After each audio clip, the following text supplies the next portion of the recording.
laval whaawaponga mo Tala foma le si ufonga le lau moa mo le nei taiao o le asos fulma le ono Februari lua fe lua.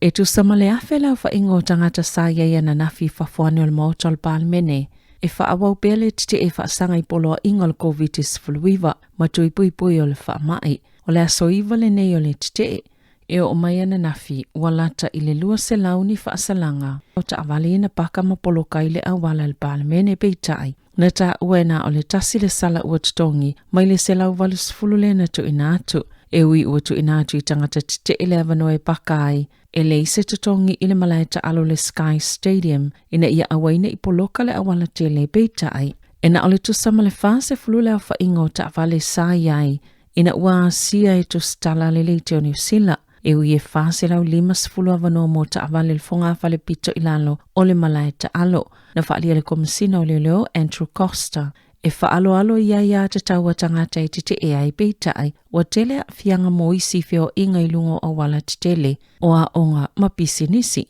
ele o talia ina tangata tite ele o funtu inatu iai. Pe whaelo fo iso lātou popo lenga ia a fianga i e tutupu ona o lātou ngā yoinga. Ai o le a whaawau peo na tu inatu i leo le avanoa i tangata tite e ave se ai a lātou ta avale peitai walata lava ina mai a le avanoa pe ona tu inatu iai pe ona saunoa i le komesina o le lapata inga a vai ele ave se ta avale i polo kai le awala tele o le atoso whaamalosi e se loa ma tau fie leo e le vave fo iona teitu uatu i tangata ana i e ta avale so se tasi e tite i tau mawhainga leo e ave se i ta avale polo kai le awala o le aloka ina loa mamoli el to la fono pe ona sauno le komesina o lo whaawau pe ona lātou na ina tangata tite e na ia whaia le tonu sao na whaamauni ele malo si anga whaafitafita New Zealand sa tali atu le asfareile le talu sanga leo mo se fiso soani e ave se i ta avale i poloka i le awala i Wellington e peitai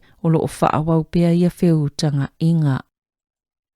E te ofitsa lau whaasfulwhale au whainga o tangata fo u whaamauni al covitis fluiva pe ona whailoina na nafi e tu saimas whaamtalangal mtangal wenga o le soifua maloloina e te o whaasful dolu Northland 5 au Kilani ono sfuluiva i Waikato, Valui Bay of Plenty, Tassie Hawke's Bay, ono i Mid Central, lua i Taranaki, fitu i Tairafiti, Tassie i Wairarapa, to o 5 il pulenga whaafalma i Wellington e Maporirua, to o Tassie Heart Valley, to aiva i Nelsoni, to aiva fo i Canterbury, mal to o 3 pulenga whaafalma i le motu i Sauti, e to o fastful tangata o tau fia i whale mai ona o le vairusi, ai le se tasi o tau fia i potu mo ngase ti ngā ina. E luas ful tasi afe malfitu se fulu su engana whai o le covitis fuluiva, ma o se tūlanga le leitele beita ai e tāua le whai o le su engala tangata ua tāla fia ngai ona whai, to saima se whaamatalanga ale matanga aluenga o le soifua maloloina.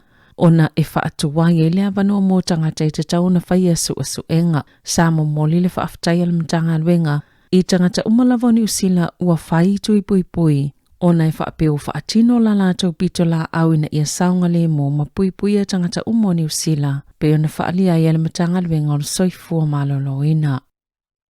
Ua whaalieni pāsesioni whai ngā malanga le Jetstar i malanga i Wellington ina yaso i o mawai atu. Lo lātou popolenga ina ua lātou wa ia le to o tele o ni pāsesi le ini tali pupuni o fufonga na tā ua la kampani wa alele o lo so ina lam tā upu ni a mionga nisi o pāsesi i tutono New Zealand ina yaso ua tuana i atu e whaamalo siele whai o tali pupuni o fufonga i lunga o whai ngā malanga wa alele i tutono lava New Zealand i so se whaatulanganga lava le polo kalame le puipuinga mai le covitis fluiva. Vangana ai i lātou e iei mafua anga tatau. E iei se pase se na mo se whailolo na ingoe whaapea. Sai se tasi o whai ngā malanga le Jetstar mai au Kilani mo Wellington e le afol se fulu le tau le asongfua. Mai o atu le toa se fulu tangata nai le malanga e le i whaiani a lātou tali pupuni o fufonga. Na tā ua fo i report a le staff e se isi pase se whai ngā malanga mai kalai e stete mo Wellington e. I le tai au le asosa, e pe amal to o lua se fulu pasese, e le aimani tali pupuni o fufonga na whaonga ina.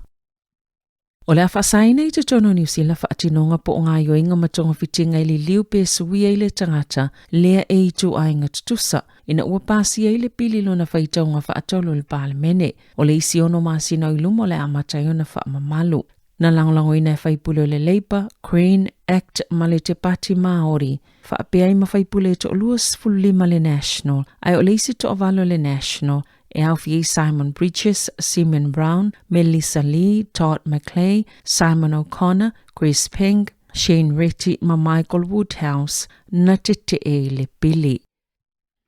E ni whala putuputonga i le sailiani polo fiti po Charities ali Destiny Church. Wa ave se nei male restalo fa la putuputonga i whaangalue ina unomala sailinga ni polo fiti. Ina wale au sia tuungos fa la putuputonga i tutono o lea lio o ana nafi na suia i le Charities Services le lisi mo le Destiny Church Auckland Trust o le Destiny Church Taranaki, Destiny International Trust ma le te hahi o ngā Matamua Holdings Limited. Lua masina taluaina fa alia le Charities Services se suenga a mata ia fa ala putuputonga ina ua fa o atu ni fa se ai tu samale luas fulvalo e wenga i le lotu i fa maumonga fa altau sanga talua i nei o lota wa ile fa ingo a seta a fa ala putuputonga le tu samale 5 miliona tala.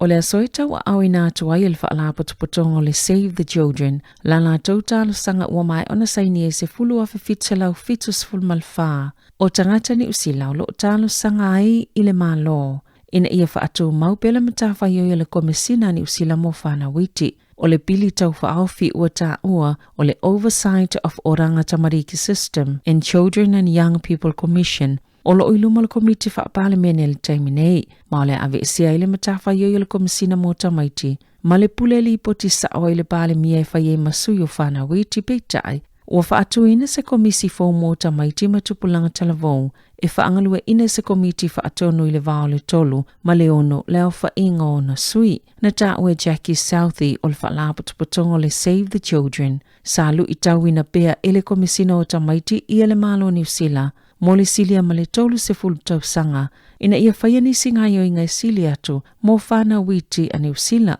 masa avea fo i masi ufufonga malosi, mo le lautele ina ia whaiani suinga tāua, e pei o tamaiti e tau sia le malo, whaatasia ma le mata upu o le mātitiva o whana witi.